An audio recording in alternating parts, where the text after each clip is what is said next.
Namaskar everyone. So today we will continue the chapter 2, Writing and City Life, History, class 11.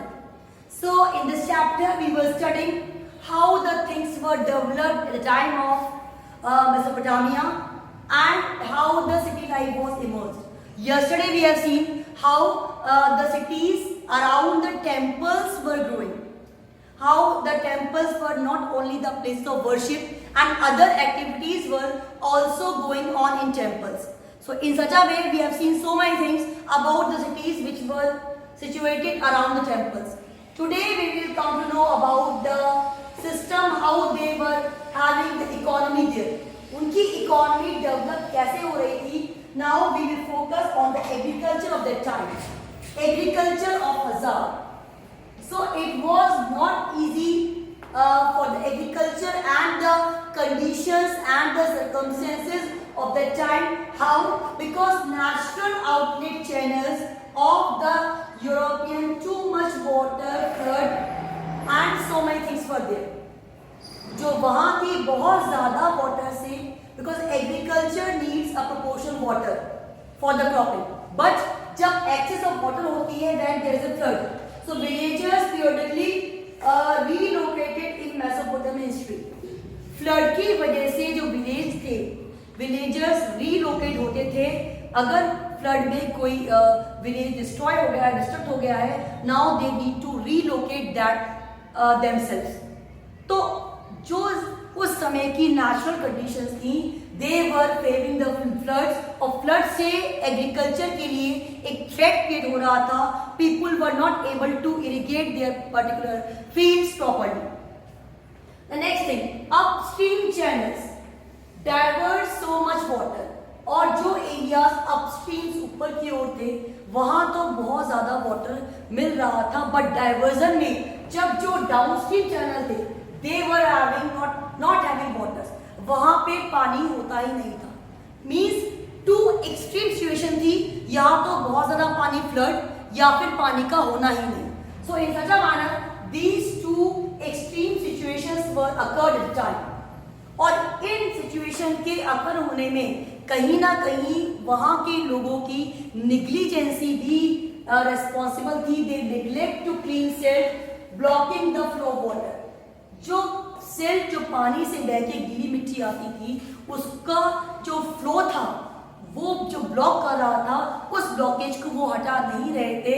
In that manner particular एक किसी place पे तो बहुत सारा mud, बहुत सारा जो वेट एरिया था और कुछ जगह पानी पहुंच ही नहीं पा रहा. These were things. अभी हमने पढ़ा कि agriculture was as a hazard. क्योंकि कैसे हुआ था वो, क्योंकि फ्लड से एग्रीकल्चर प्रॉपर्ली डेवलप नहीं हो पा रहा था. और मीनवाइल विलेजेस को भी एक जगह से दूसरी जगह पे रीलोकेट करना पड़ रहा था. So it was not easy to locate the village और the particular place. Next thing we see saw here, upstream channels divert so much water. जो अपस्ट्रीम चैनल था ऊपर की ओर जो एरिया था, वहां पे पानी बहुत ज्यादा, सपोज ये टू चैनल्स है, यहाँ तो मोर वाटर और यहाँ पे आपका लेस वाटर. मोर वाटर मतलब किसी भी चीज का कहीं भी प्रोपोर्शन होना बहुत जरूरी है. अगर एक्सेस होगा तो भी वो हार्मफुल होगी और अगर कम होगा तो भी हार्मफुल होगी. डाउन स्ट्रीम में वो पानी पहुंच ही नहीं पा रहा. देन हमने यहाँ पे एक और बात देखी कि the people were neglecting to remove the slit and the blockage. वो सिल्ट और ब्लॉकेज को रिमूव नहीं कर रहे थे वाटर के फ्लो को प्रॉपर करने के लिए. Coming to the next thing, now there were conflicts over land and water. जब लैंड भी, लोग भी रिलोकेट हो रहे हैं, पानी का भी प्रॉपर मैनर में it is not going to approach to the people. So it was going to be the great threat to the people कि वो किस तरह से लैंड और वाटर का यूज करें. तो लोगों का इसको लेकर आपस में कॉन्फ्लिक्ट हो रहा. हम ये क्या स्टडी कर रहे हैं, सिटी लाइफ जो थी जब डेवलप हुई. So what problems were faced at the time and what was the actual scenario of the time. The next one, during warfare in region, chiefs who won distributed loot and trade. अब क्या होता था जब कोई लड़ाई या युद्ध होता था, उसमें उस रीजन का चीफ, राजा, एक बहुत बड़े रीजन का, और एक छोटे से रीजन का हेड होता था chief. So what were they doing, जो भी लूट कर जो भी सामान वो लोगों से लेते थे उस वार में जीतने के बाद, तो वो क्या करते थे, उस चीज को लोगों में बांटते थे और उस डिस्ट्रीब्यूशन से जिस रीजन में वो रूल कर रहे हैं, कमांड दे रहे हैं, the people were happy with them because they were distributing the wealth among the people. और युद्ध में, जो वारफेयर में जो भी प्रिजनर्स थे, they were keeping them as a guard और सर्वेंट। प्रिजनर्स को एज अ गार्ड और सर्वेंट प्रिजर्व कर रहे थे। ऐसा आपको बाकी की जो हमारी बाकी मुगल हिस्ट्री है या बाकी की जो हिस्ट्रीज है, जब वार कोई भी जीतता था राजा, तो उसके साथ में जिस राज्य को, जिस स्टेट को उसे विन किया है, तो all well all the people were under the particular king. It was depending on the king to how to behave with them, उनसे बिहेव कैसे करना है, क्या काम करवाना है। Mostly they were making them servant और as guards. It was like that and it increase the influence and clout. ऐसा करने से clout power, if the chief those who are going to win the war and they were distributing the things of loots among the people and they were making the people those who were won from their particular place say servant and the guard. So it was increasing their influence. उनका प्रभाव धीरे धीरे बढ़ता जा रहा था because they were doing the things in the well-being of people. और लोगों की वेलबींग के लिए वर्क करते थे, तो लोगों ने भी उनकी बात को मानना, उनकी ऑर्डर्स को फॉलो करना स्टार्ट कर दिया। Coming to the next, leaders later started to work for wellbeing of people and new industries develop. लीडर्स ने ये फील करना, ये महसूस करना स्टार्ट कर दिया कि अगर इस तरह से वो लोगों को हेल्प करेंगे, उनमें अपने फेथ को क्रिएट करेंगे, so definitely gradually they will be able to win the heart of them. और अगर लोग उनको पसंद करते हैं, then for the long time they can become the leader of them. अगर आप लोगों की वेलबींग के लिए वर्क करते हैं, जैसे कि हमारी डेमोक्रेटिक गवर्नमेंट है, तो every 5 years the government is going to be changed. But if the previous government, with whatever party it was having, they are working well for the well-being of the people, so again people will select the same government. दोबारा लोग उन्हीं को चुनेंगे, उन्हीं को आगे लेके आएंगे। So in the same way, leaders recognize if they are doing work in the favor of people, उनकी well-being के लिए वर्क कर रहे हैं, then the people will always in the favor of them.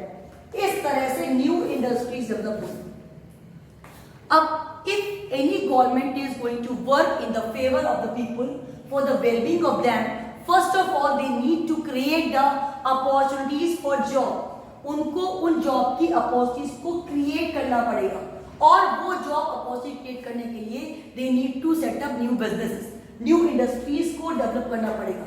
और जब न्यू इंडस्ट्रीज डेवलप होती हैं, तब उस पर्टिकुलर एरिया का डेवलपमेंट ऑटोमेटिकली हो जाता है।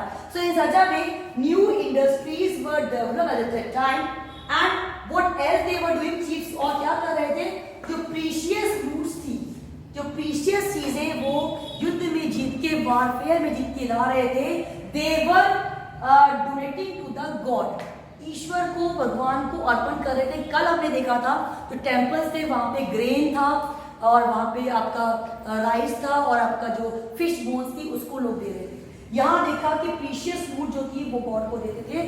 और सिटी में जितने भी टेम्पल्स है उनके ब्यूटिफिकेशन के लिए they were working a lot, they were working for the beautification of temples. So these were the things they were doing to get the attention of the people and for wellbeing of the people. किसी भी warfare में जीतने के बाद they were distributing the loots among the people and whatever precious they were getting, they were giving it to the temples and they were using the things for the beautification of the temple. So in such a manner they were doing the work in the favor of all or in the favor of all well-beings. So this way they were increasing their influence, this way they were setting an example in front of others that they are the ideal leaders, कि वो एक ideal leader है। सो ये scenario ये बताता है कि उस समय के जो राजा थे या चीफ थे वो कैसे अपनी पोजीशन को प्रोमिनेट करने के लिए, डेवलप करने के लिए वर्क कर रहे थे और लोगों को इन्फ्लुएंस कर रहे थे.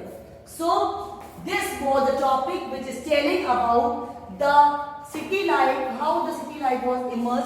राइटिंग के बारे में हमने पहले पढ़ा था, जिसमें हमने देखा कि अल्फाबेट्स के अलावा उस समय नहीं थे, तो साइंस जो थे, अलग अलग साइंस से लोग उन भाषाओं को पहचान रहे थे और बहुत कम लोगों में लिटरेसी थी. ये बात हमने पहले पढ़ी थी.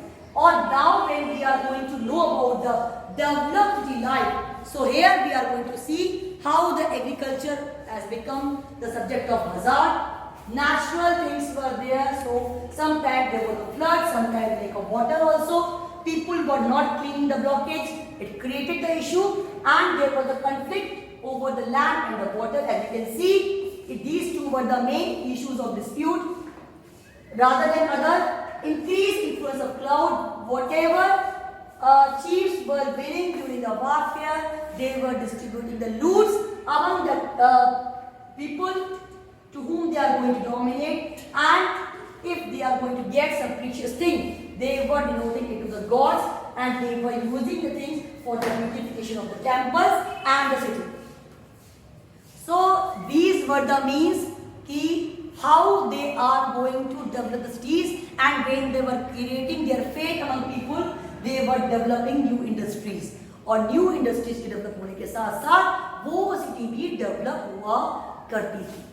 So this is the story which is telling about the development of city life, how the city life was developed, how the people were associated with that particular time, and how they were working. राजा कैसे work कर रहे थे, क्या वो सिर्फ अपने लिए work कर रहे थे या लोगों के लिए.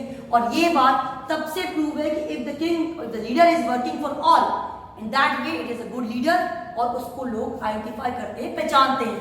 So this was the way how the people were working in the city life. So do revise the topic and do read the topic from the NCERT. One more thing, whatever questions I am providing you in the WhatsApp group, you have to solve the question in your history notebook. And one link I am going to send you at the CBSE My Guide. You will find the questions and answers from the same topic. So that's all for the day. Do revise the thing and don't forget to read the topic from NCERT. बच्चे जो daily revise करते हैं, daily पढ़ते हैं, they will never forget the concept. वो concept उनको हमेशा clear रहता है. So children, in further topic we will read more about the things, how the things were behaving at the time and how they were just increasing their influence on the people. ये हम next topic में study करेंगे. So that's all for it. Thank you so much.